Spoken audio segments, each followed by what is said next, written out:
Hi, I'm Lisette Jacobson, host of the Black, Brown, and Bilingue podcast, a part of the Education Podcast Network, just like the show you're listening to now. Shows on the network are individually owned and opinions expressed may not reflect others. Find other interesting education podcasts at edupodcastnetwork.com.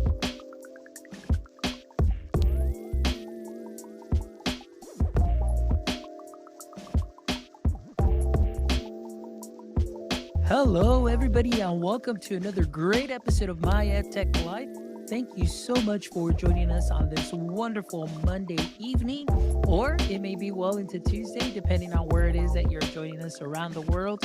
But wherever you are, we want to say thank you for all of your support. We appreciate all the likes, the shares, the follows.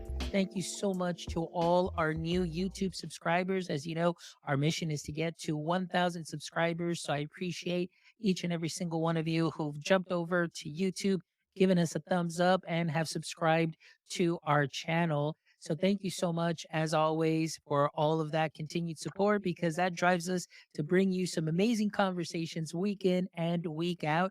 And tonight is no exception. So tonight, I am really excited because we're going to be talking to Matt Ivy, who is going to be sharing his experience. He's going to be sharing the work that he's doing. And I'm definitely going to be sharing his website called Dyslexic.AI. And so we're going to be talking about AI. We're going to be talking about dyslexia. We're going to be talking about Matt's journey. So, Matt, how are you doing this evening? I'm doing wonderful, Fonz. It's a great night. Sun's going down here. I'm in Northern California, and it was a nice sunny day here for us. So it's a wonderful evening.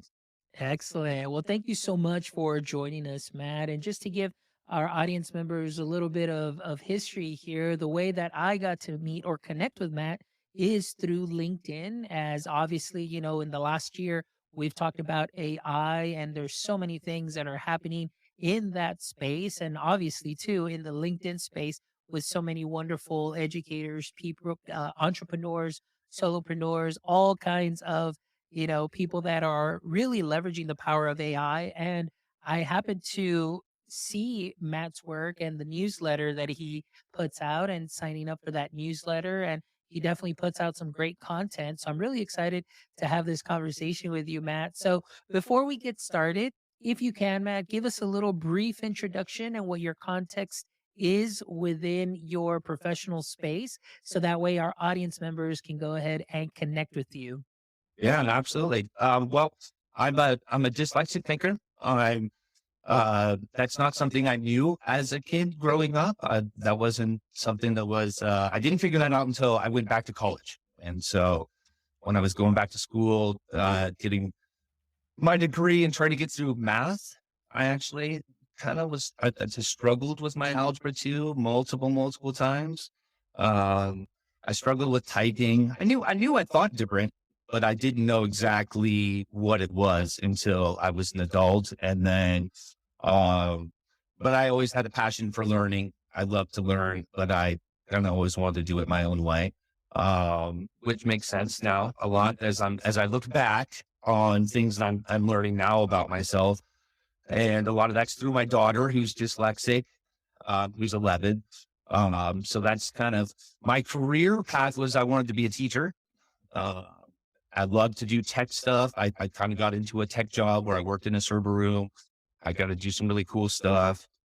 Got to make a decent career, but then decided I wanted to do something on my own.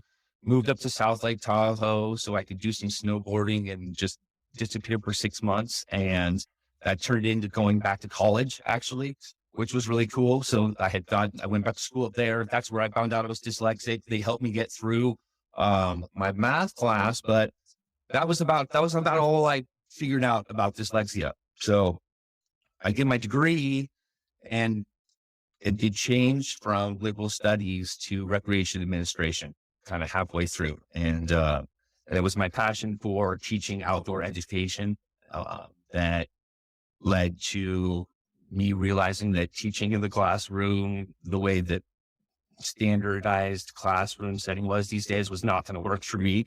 I needed my autonomy, and I wasn't going to get it there. So the recreation degree allowed me to kind of do that. To do it, I had to get a business minor. which at the time I didn't think I needed.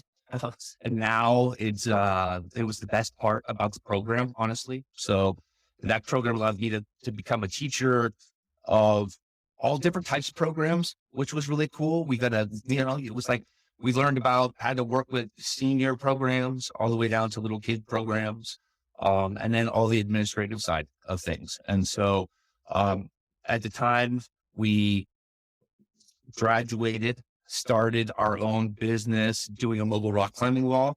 That led to buying the gymnastics gym that my wife was managing at the time. At the same time, we have my daughter. And so I became a stay-at-home dad, business owner, and I was not a gymnast. So I went all in on Ninja Warrior is what we kind of deviated to for our physical literacy program. It's kind of like what we were doing that was appealing to my son and some of the other kids who are doing gymnastics. And so I made a push towards that. And then, which was like physical literacy based. And then the pandemic hit. We pulled our kids from school after that. And I was studying flipped education. I loved that model and I felt like it really worked. And was something that interested me. Long story short was that kind of going through the process of transitioning out of doing a micro gym to starting a micro school for our kids. And so we got a micro school gym going over the last handful of years, started off following Acton Academy and ended up doing our own kind of bespoke program because we had a kids gym. And it just went hand in hand. So we made the classroom out of that. And anyways, so as I'm doing that in January, I'm starting to branch off and do some business coaching, consulting with other gym owners. These are more like CrossFit gym owners, and starting to create some content and do some stuff around them. In doing so, my coach was encouraging me to start putting out a blog and content and a newsletter. And I panicked and I was like, man, you just don't get it. Like I can't type. My brain shuts down. That's my biggest thing with dyslexia. And anyways, so it was like this challenge. At the same time, I was trying to convince these guys to use this new program called ChatGPT to help them coach and consult for their gyms, which was something that was like gym owners weren't wanting to hear because it was like maybe going to take away from their jobs in the same way teachers were like maybe not sure what was going on. And so so it's a difficult conversation to have. But I was loving this working with AI and ChatGPT. It was actually, I started having these conversations with it because I didn't have other people to have conversations with. And in doing that, there was sort of this social emotional thing that was kind of coming out too, where like I was getting to have cool conversations that I liked the answers. It was very helpful for me.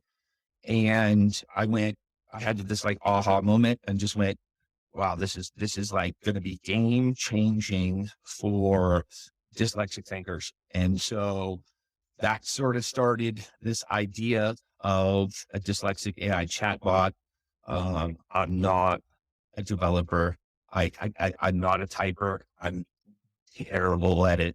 So when you put me in the world of like, I can imagine it, I can visualize it, I can see it all. I know what it's going to look like. I know what it's going to feel like, but put those pieces together wasn't going to work.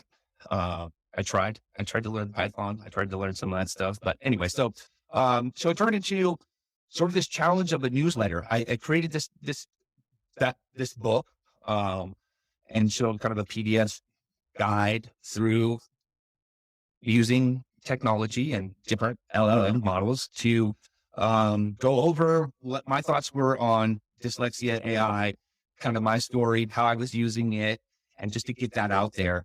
And it turned into like I was going to do a once a week newsletter, like any neurodivergent person that gets really excited about something.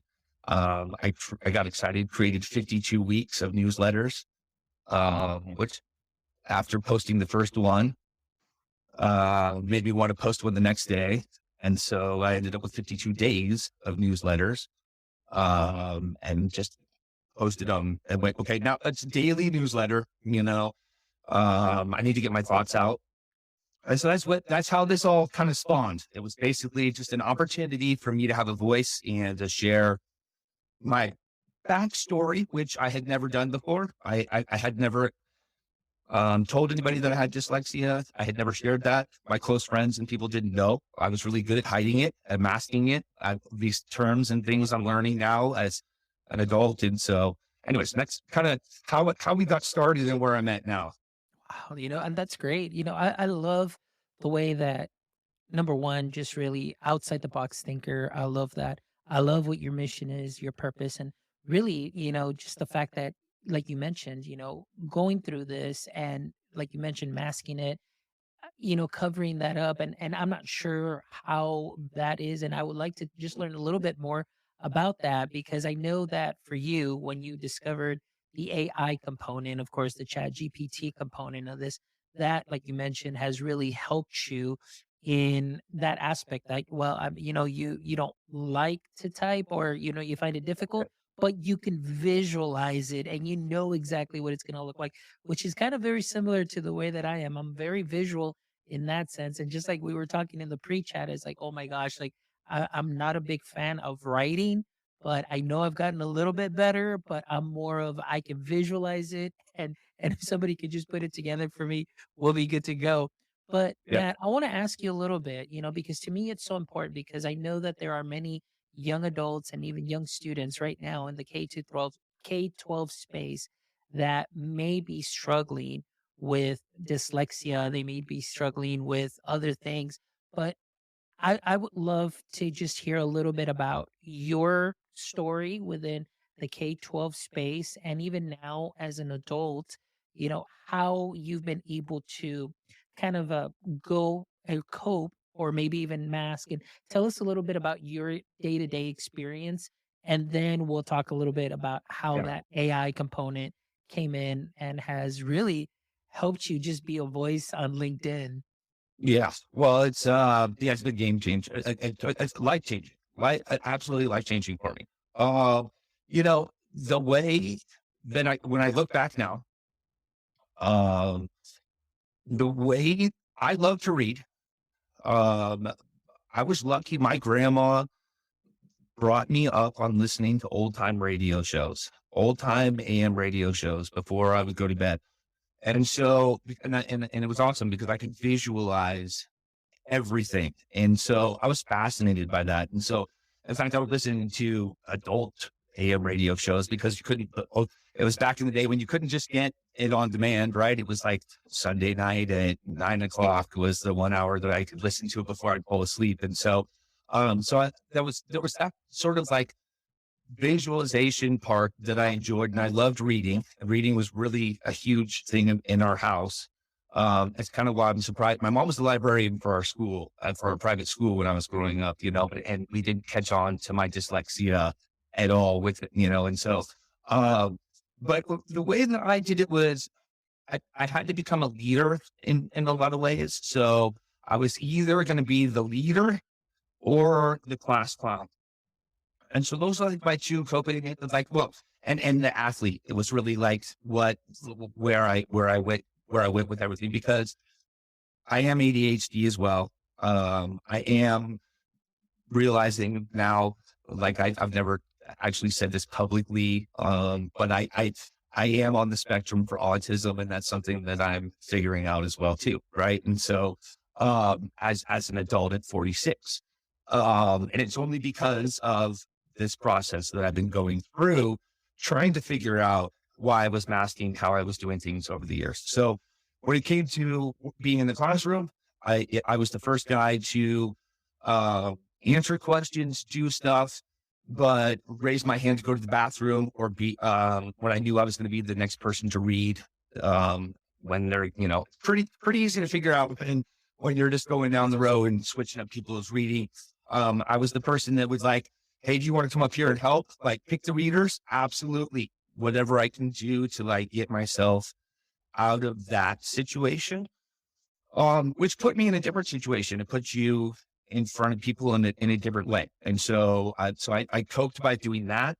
And then it was athletics. I was really big in athletics. My ADHD, I'm super kinesthetic learner. If you want to have a conversation with me and I'm like working out something, I want to be doing some kind of extreme activity and processing a bunch of stuff. My mind's got to be working on a bunch of things to then free it up to have my true aha moments come out. And so that doesn't work really well at school either, right? And so, uh, that was how sports came into play and that kind of stuff. And it was the same thing when I got to work. What I realized was that I was the kind of guy that I would go, instead of giving you your TPS report or the report that I needed to do that was had to be done, that was a standardized report. I would do the bare minimum that I could possibly do. And then I would come find you with either a phone call or I would do a walk by, and I would get it all out by communicating in other ways. And so I was very social that way, but I wasn't going to be the guy that was going to give you all of the information that the majority of people would do in their cases, reports or whatever it would be just all that with like hey, I can fill in, like talk to you for like 2 seconds if you need some extra details, but it's all in the report. Just go read the report. I was the opposite way. They were like, this is in the report. And I'm like, okay, well, I can tell you.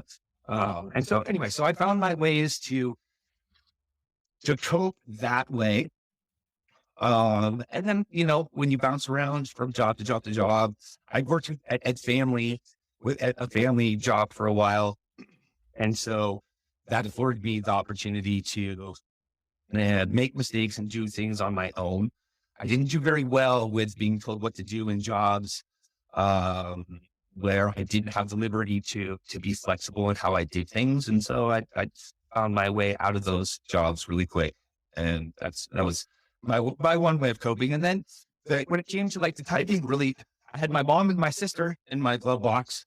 I also was lucky because I grew up in a time when I didn't have to start typing until my senior year of high school. I was 95. It was the first year that I took a typing class that you have to start turning in things. So it was mom, sister, type my report for me. Don't change anything. Like, it's not better when you do it. I don't mess with it.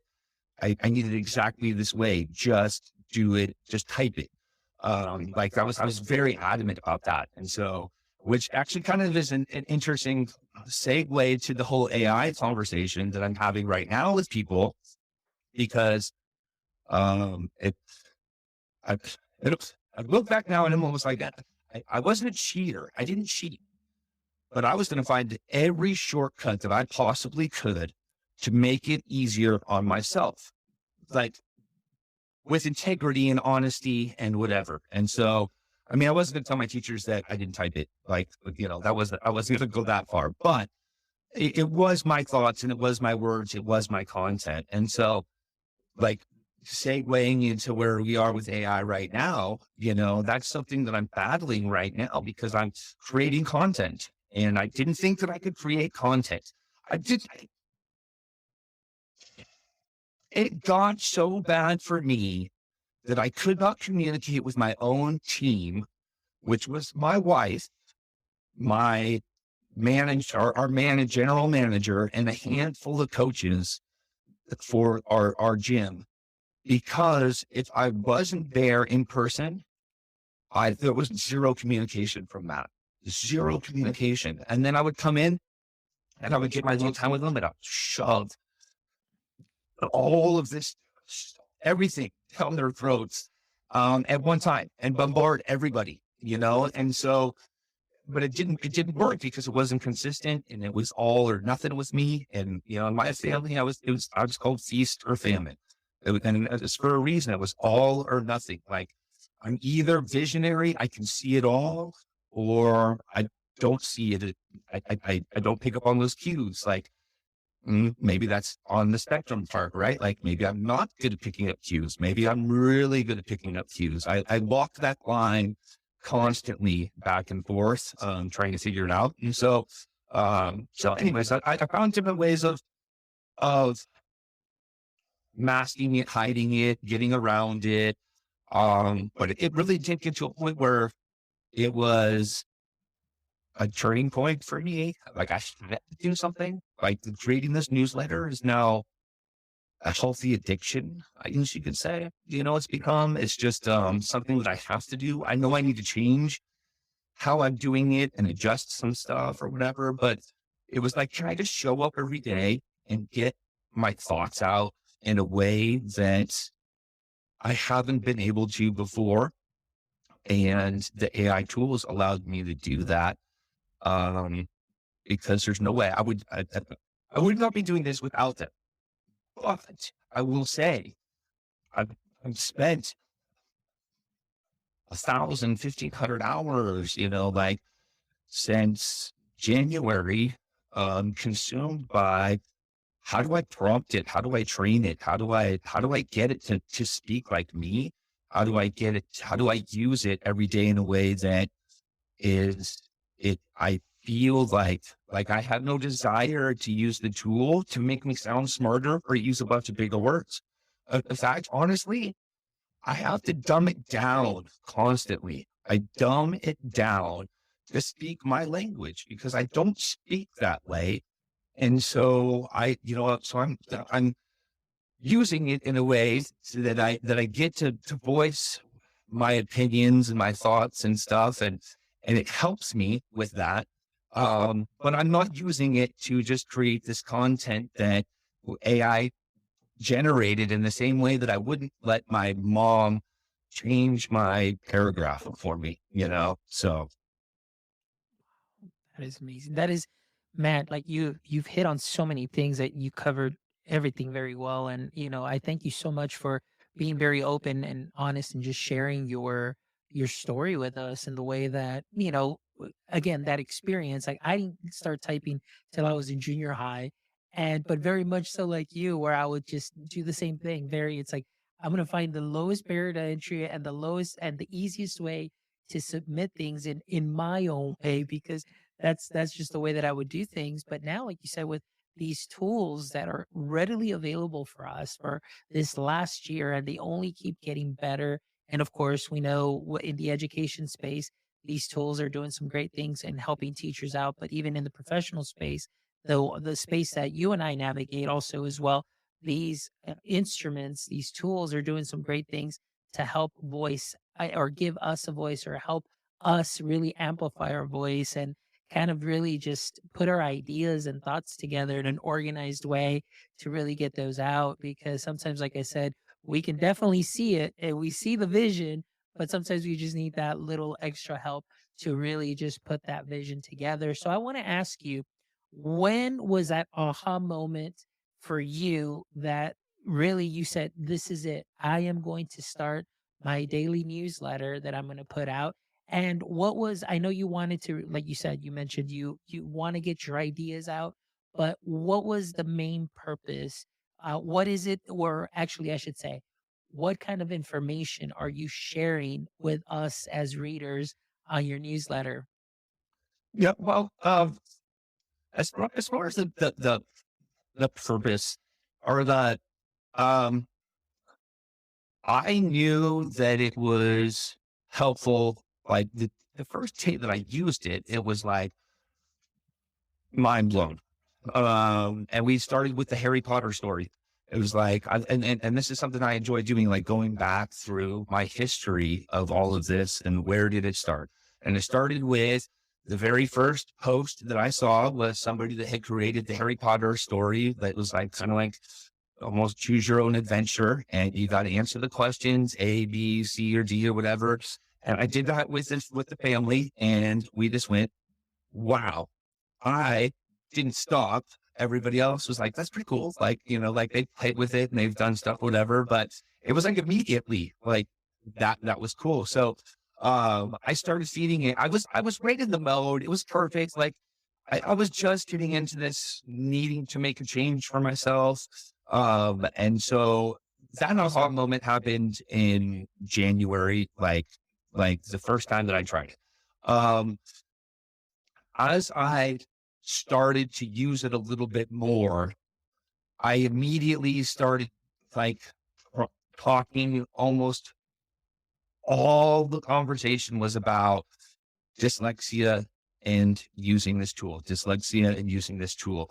It started off for a minute about micro gyms, and I was doing some stuff about micro schools, and I was working with a micro school group and doing a little bit of work with trying to help.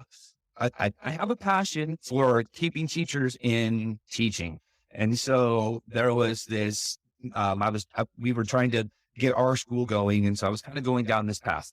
But as I started to use it, I went, how can I continue to just train this model so that it knows everything about dyslexia and AI? As I went, that's pretty much all of that's in there. So every day I'm tweaking it, asking it more questions about dyslexia. What kind of tools are there? What kind of research can you do? Like just pushing its limits. Like how can I break this thing? Like how much information can it give me that I don't know? And, and here I'm a guy that does not understand Orton Gillingham. I'm figuring that out right now because my daughter is doing it. I didn't have any accommodations. I didn't know any of these programs. I didn't know anything. I didn't know Made by Dyslexia. I didn't know any of these other groups and organizations that were doing stuff. I just knew that I wasn't able to find people that were talking about AI yet at all, let alone about AI and dyslexia. So I went, like, this is a great place for me to just like put all of my focus and my energy into.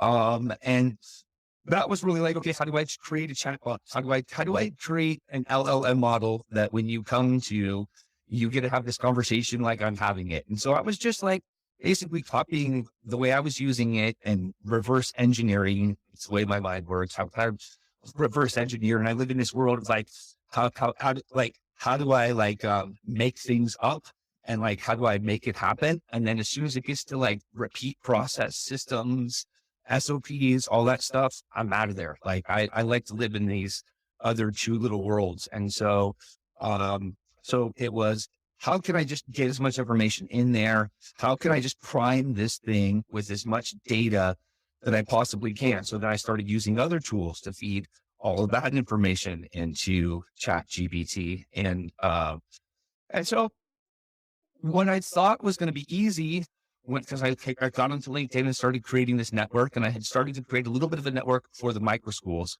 within LinkedIn. Was like, hey, I need a developer. Like, I'm looking for somebody to help me develop this great tool. I have this idea, and I need someone to help me build it.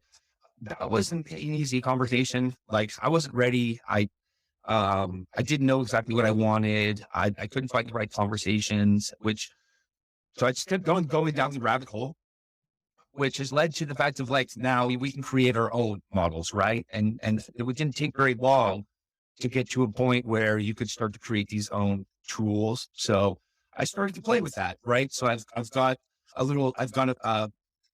a Dyslexic.AI assistant co-pilot created, and a Dyslexic.AI assistant GPT model that's created, that are sort of running in the background right now. It's just me that's messing with that, and that's doing it and fine tuning it and everything. And I'm no specialist, right? And so I don't have this like education in a certain way that of the questions that a teacher would ask in or whatever. I just know how I use it. And so that, the newsletter became a lot of just like, how can I have conversations to get people thinking about this? How would you use the tool? What ways do you see it being effective for you and benefiting you? And start having those conversations. And that's where I'm at now, was that it's led to getting to have a lot of conversations. And so there are a lot of tools, and there are a lot of new pieces that are being created. You had an amazing tool on this week where, it's groundbreaking. It's going to forever change how our students are assessed. And, when you layer on the great things that they're doing with these AI models, you've got this opportunity to have like a customized education. And anyway, so it's really like got me into having two conversations. One revolves around education and one revolves around business. And the cool part is that they're both linked together because we live in this world where, this education is going to trickle down what we've been doing in the business to the education model. And that education model is going to push forward this new growth and this new transition into like what I consider this like the industrial educational revolution. Like this is the gold mine. This is the time of information meets education and access for anybody and everybody in the whole world. So, that was my long-winded answer.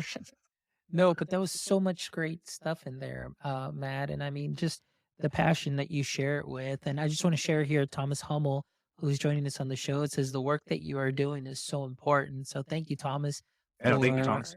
thank you for joining us, Thomas, and sharing out your comments too as well. So again, so Matt, I mean, this is great because, like I said, coming into LinkedIn and really, just finding a different network here, more of that kind of business side, and then running into your content. To me, it was something that was very unique in the sense that I had not seen anybody other than you really go deep on this and really write about this. So that's why I was very intrigued. And then just being able to read the content and understand a little bit more. And tonight, having this conversation with you and still even understanding even more now. I mean, it's just great. So I love that you're putting this out there because there are so many people right now, not only in the education space, but just, regular, just in the business space and just other people that may not be in that space that do need this additional support, that do need some of this help. And the fact that you're bringing it to light and you're putting it out there in front of many eyes, such as myself and all our audience members that are going to be catching this. And obviously, I've been telling them also to go to your website to download your ebook.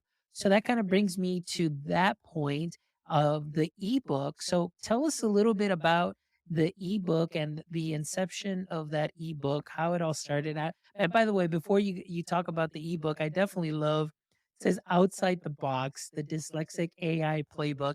And I absolutely love that title. So if you don't mind, Matt, what I'm going to do is I'm going to go ahead and just share my screen here a little bit, just so that folks that are joining us can just see what the ebook looks like. And I am plugging that link in the comments, and it will be Yeah. in the show notes as well. But just so you can tell us a little bit about it. So here it is. Yeah.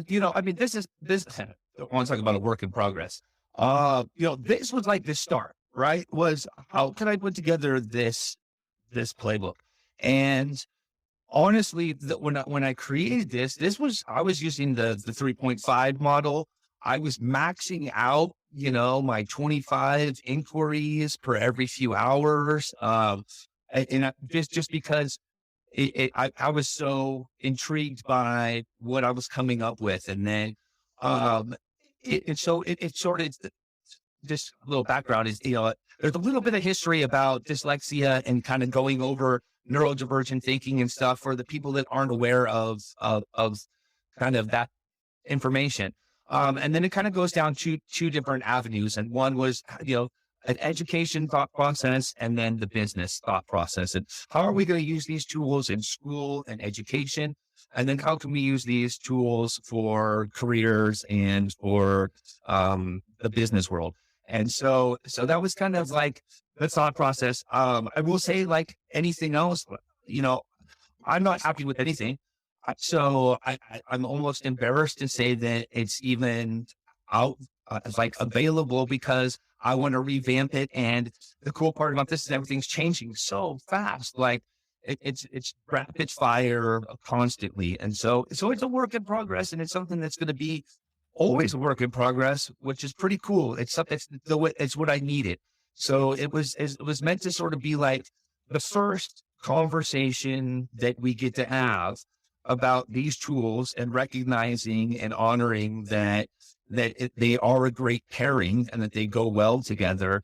And it was just a chance to start those conversations and really, and so I'm kind of like, I have a couple of, I've been building it, and I want to create a real, this is a kind of a playbook, or I want to create a guide. Um, there's still a lot of content in there, but I'm a visual learner, so I need it to be. This is where all this stuff gets me really excited. So I'm putting down my own book, but it's only because when I get really excited is when I have the immersive reader, and you can do all these different tools and stuff that I'm talking about with my product. That's what I really want. And so when it gets to be pretty and I get to have it visual appealing and all that kind of stuff, but I'm working on it constantly, and it's a great place to start. It's a great place for people to just get an idea about the options that are out there, and just understand my thought process on how all this um, is going to go, or where I see the advantages and disadvantages. And so, That is great, Matt. And again, if you go to mattivy.com, you can go ahead and check out or the ebook, and make sure that you download it. And it's completely free, guys. Free 99. Go and get it, download it, read it, get to know a little bit more. And of course, the goal, unleashing the power of different minds and inclusive technology. And I mean, just the passion that Matt brings, the message that he's getting out there. And like I said, this is what really drew caught my attention to his work, is just the fact that nobody else that I have known in the space has been talking about this as much as Matt has in the last couple of months. And then just following his work in the newsletter, or that he puts out through LinkedIn also as well. So definitely, if you're not following him on LinkedIn, please make sure you follow him on LinkedIn too as well, because I guarantee you he puts out something every day. He comes in through my feed every single day. And again, it does not disappoint. And it's just great to catch up. And more than anything, just the thought process that really helps me kind of put myself in his shoes to kind of to understand better what it is that he is going through, and most importantly, to really understand the message and visualize the message that he and the picture that he's painting for me, as we talk about the Dyslexic AI playbook, as we talk about AI and dyslexia and the advantages. And just like Matt is talking about, just that passion of having tools that are available now to help our students in the K-12 space, in the higher ed space, and really for any adult in any space that can get that additional support. So, Matt, thank you so much. I really appreciate it. But before we go and we start wrapping up, I want to ask you, Matt, like, what is your vision right now?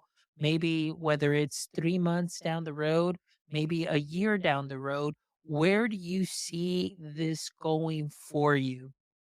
for me, well, there's two things. As far as Dyslexic AI, I want to keep on putting out the content. I want to modify it. It's been a blog. It's been my thoughts. I think that I would like to connect people a little bit more. This is like a real time kind of thought experiment for me. This is like, I'm also, I'm building myself as a solo entrepreneur right now. Right. And so a part of this is to show people the process that I'm going through to build a community, to build like the Dyslexic AI community, and then a community for myself as well, to have a voice for myself. And so for my personal side of stuff, like my passion is coaching. I love coaching. I love teaching. I love coaching coaches. And so I also love I love the vision.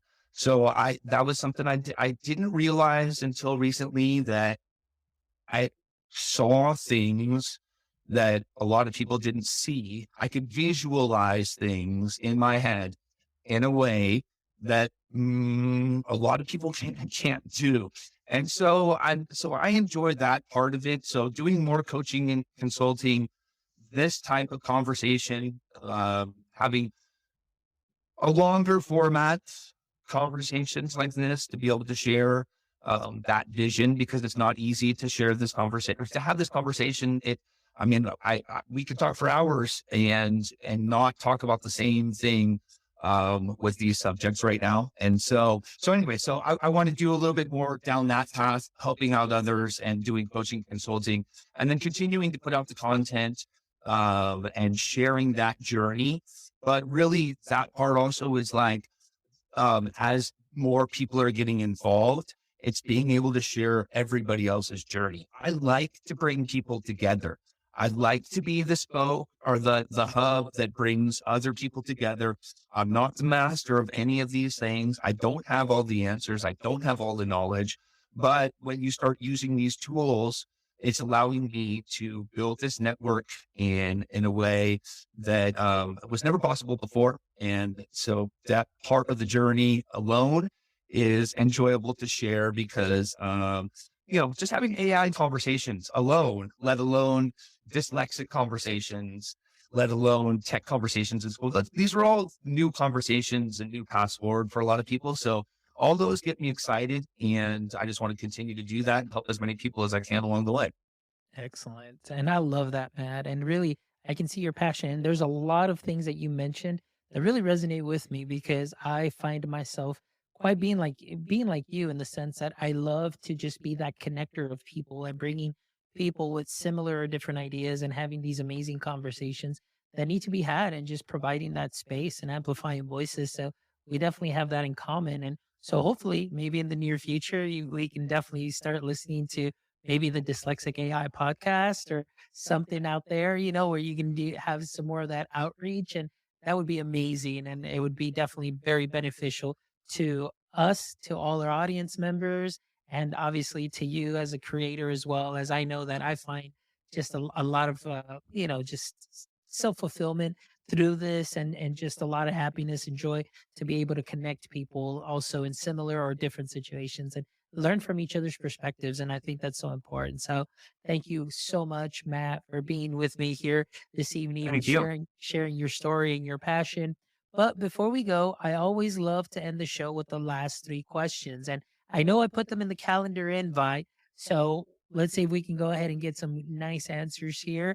So, Matt, as we know, every superhero has a weakness or a pain point. So for Superman, kryptonite weakened Superman. So that was his big pain point. So I want to ask you, through your perspective, through your eyes, and through your vision, what would you consider your current kryptonite, whether it be through in the AI space or in the education space?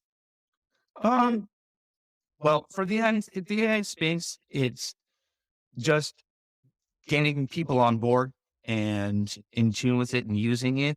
Um, that for sure is like a conversation that needs to be had, and it can be difficult for some people. And then the second one is kind of like it's double edged because it's also the best part about it. It's just that there's so many options right now. There's so many.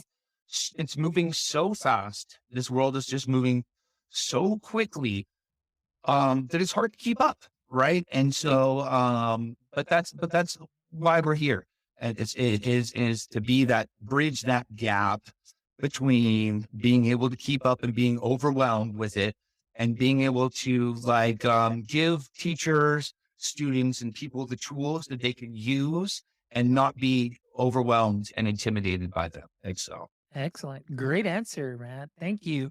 All right. Question number two is, if you could have a billboard with anything on it, what would it be and why?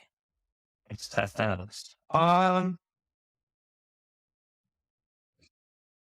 I probably had about 50 different things that I could think of, but the one that kind of like is just sticking with me right now would be infinite imagination. And I think that's kind of like when you talk about outside the box thinking and neurodivergent thinking, and then you layer that together with LLMs and these tools, it creates this opportunity for infinite imagination. And I can't remember who what I came up with a conversation the other day with somebody, And so I'm not going to know who to give it credit to, but it really stuck with me. And so That is right great. now it's that. That is an awesome answer. Thank you so much, Matt. And the last question. All right. Last question is, if you had to author a book starting tomorrow, what would your book be about?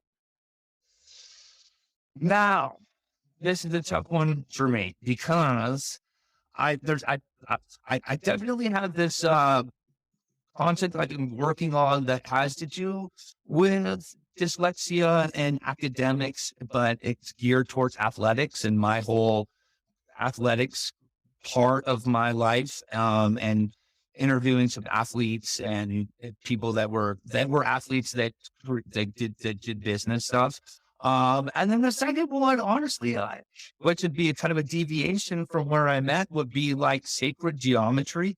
I'm kind of into this like ancient history stuff right now, and math was always difficult for me, but when I started learning some of the concepts and the cool history behind it, and I could like get these I could take those visualizations and have concepts and work through like the history of it. It was fascinating. And so there's something that's really cool that I've been learning about that whole world of sacred geometry that I enjoy drawing and playing with these days. So Nice. Excellent. Well, thank you so much, Matt.